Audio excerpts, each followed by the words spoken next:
you doing today? I am outstanding, Amy. How are you doing? So you were out gallivanting around the I world. was. I was spent a couple weeks on the Dalmatian coast, and my first academic passion was history. So wandering around Diocletian's palace and mausoleum there in Split, Croatia, was amazing. Highly recommend it to anyone that's looking for a travel location. Outstanding. Yeah, Croatia's a great country, and I'm really just happy to have you back to be able to talk cocktails and current events. So just so you know, I am drinking a mimosa. It is about one something here in the afternoon, so I feel it's still kind of appropriate for like brunch time. Sounds good. I have a clarified milk punch whiskey sour. Ooh, that sounds fancy. I did Yeah, add some cherries into my mimosa. Does that count as fancy? to me it does. Yep, and remember, you can get your Book Horror merch at the Book Horror Universe. So there you go. We're going to be opening up today. We got DRC here front and center, Democratic Republic of the Congo. Give me a couple more drinks, and I won't even be able to say that part. And Yeah. we're going to be talking primarily Ebola, but also, as you said, what else is going on there? Yeah, there's so much going on. So the Ebola outbreak kicked off a month or so ago in the northeast part of the country, and one of the tragedies of the DRC is most of it is ungoverned. So that the central government in the west, out by the coast, doesn't control most of the eastern area, which is where all their resources are. So because those resources are there and nobody is controlling them, it gives rebel groups opportunities to assert control. In this particular area, the group M23 is the prominent power.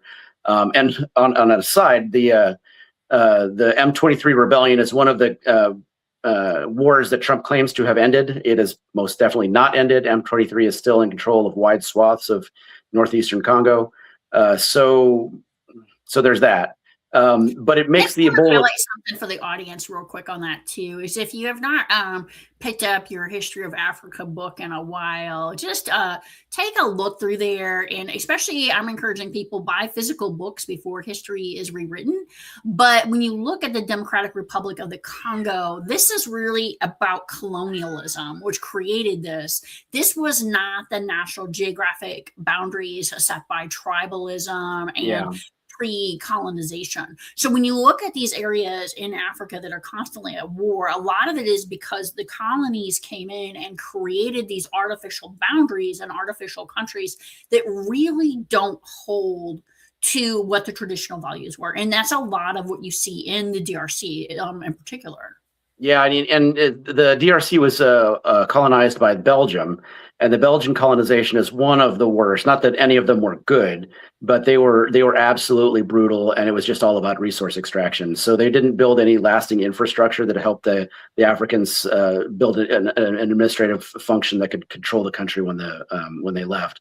But moving back to present day, so we've got this Ebola outbreak, and because it is in a largely ungoverned space, it's a lot harder to deal with. Now, so far, what we know about it, and again, take this with a grain of salt, because again, ungoverned space, we don't know a lot. But there are only about 1,000 reported cases, which doesn't sound like a lot, but Ebola is a really, really scary disease. Out of those 1,000 cases, about 250 deaths or so. So that's a pretty high mortality rate. I will say what I know about Ebola, and I am not an infectious disease expert, so huge grain of salt here. But what I understand is it's not nearly as effective as something like COVID was. So it doesn't need to be as scary. You require direct contact with actual bodily fluids, which in the medical community is absolutely a thing. And it's absolutely a thing where sanitation is really poor. So when you're looking into these undeveloped areas in Eastern Congo along the border with Uganda, it's ripe for that to flourish. And the international community is trying through the World Health Organization and Doctors Without Borders to get in there to try to help get it back down. It highlights a really stark difference in the U.S. approach. When there was a big Ebola outbreak in West Africa between 2013 and 2016, we deployed a task force, Operation oh, I'd have to look up the name. It escapes me at the moment. But we deployed 4,000 or 5,000 troops to help assist the logistic aspects of the medical operations to help treat these people and contain the outbreak. And to my knowledge, we are not doing that. What we're trying to do is insulate the United States, trying to prevent anyone that's been there from coming to the United States, like quarantining them in Kenya was the most recent plan that the Kenyans have kind of turned off. So that one isn't going on right now. But we are doing everything we can to say, this isn't an American problem, this is an African problem, without realizing that viruses don't really care about national borders. And we were warned a year ago when USAID was systematically dismantled that this was the type of thing that we could expect. And so I think that this is something to watch, because we were kind of forewarned, and now is it forearmed, or are we going to be seeing something very different, especially as we're prepping for the World Cup? Yeah, and I hadn't thought about the World Cup aspect of it, but I will say that there have been some people that have criticized the U.S. cutback in aid, specifically citing this as leading to it being worse than it needed to be. There's no way to tell exactly what impact our aid would have had. Certainly, it would have had some. But again, even if we would have kept the USAID going and had operations in the ground, we are talking about really ungoverned space that's really, really difficult to get to. So even if USAID was there, it would have been a really small presence, and maybe it could have given us a little forewarning. Maybe it could have given us a little something to build off of. But I don't think it would have stopped this before it started. So that's something to bear in mind. Definitely. So lots going on in DRC. And as you mentioned, a country, unfortunately, always at war. And I really appreciate your highlighting the fact that that was a Belgium territory. A lot of times I think people focus on the English, the French, the Spanish, and they forget that this really was all of Europe. I mean, people forget, Portugal, Belgium, Portugal, Germany had some colonies. So yeah, it was definitely not just the big three. So let's look over at Iran. It's interesting. You went away, you traveled the world, you came back, and Iran is not significantly changed. Yeah, and this is really the pattern that seems to have settled in.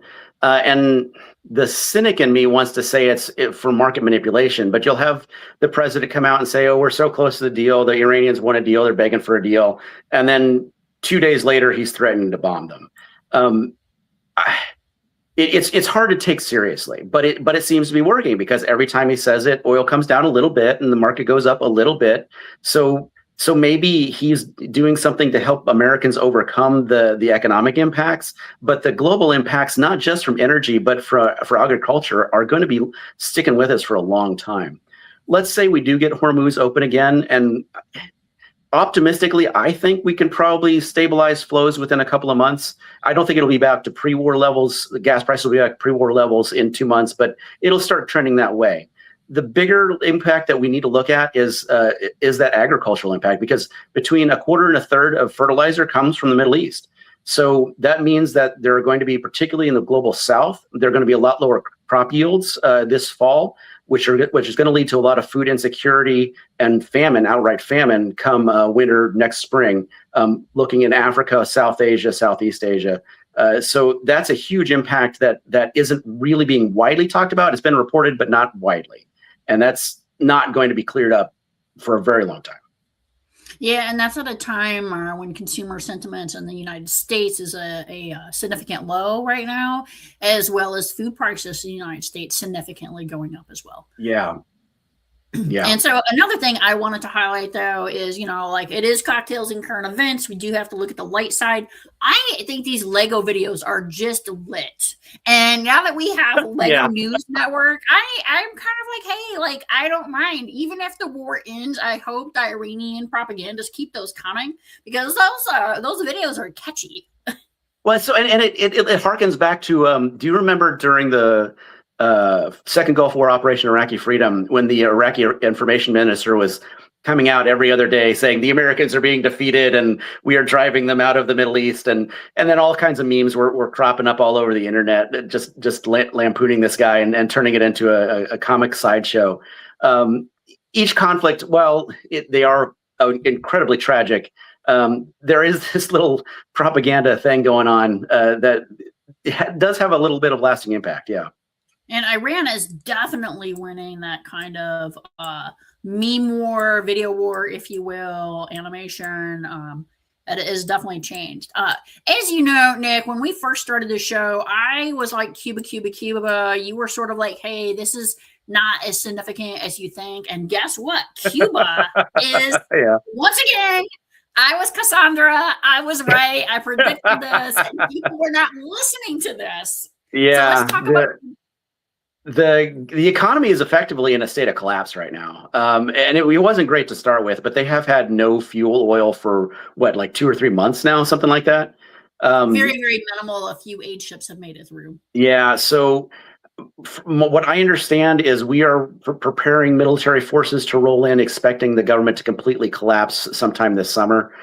So I guess in that sort of situation, it would be a pseudo military occupation to try to prop up some sort of new government. It goes back to what are we really getting after here? Yeah, the communist regime in Cuba is not great, but we're certainly in bed with a lot of other governments that aren't great. And I know Secretary Rubio has said that Cuba is a national security threat, but I just don't buy that at all. And let's look at Raul Castro. I mean, that dude's like, what, 96? Something like that. And he's not even he has some influence, but he's not the president anymore. But they indicted him, and I'm like, dude, I'm in my 50s and I can't get out of bed some days. Like, how Yeah. 96 years old, the fact that dude's alive, like indicting him, putting him in prison, like, that's not going to add value. And it was something like what done that. I'm sorry, my dog is very, very passionate about this topic. He is like, leave Cuba alone. He's like, my mom has been telling you about Cuba. Leave Raul Castro alone, man. The dude's 96. The fact that dude's alive, good on him. Like, let's just give him a slow clap and, a couple snaps, because so 96, what are you going to do with him? Raul Castro, it's to me, this is kind of a grudge match. From what my interpretation of it, it's really the United States has it out for the Castros since they took over Cuba in 59, and it's just like, okay, we're trying to wait for them to die and then we'll open it back up. And maybe this administration has widened it out to the broader communist government. Certainly, Secretary Rubio, being from the Cuban diaspora, he has personal feelings about this.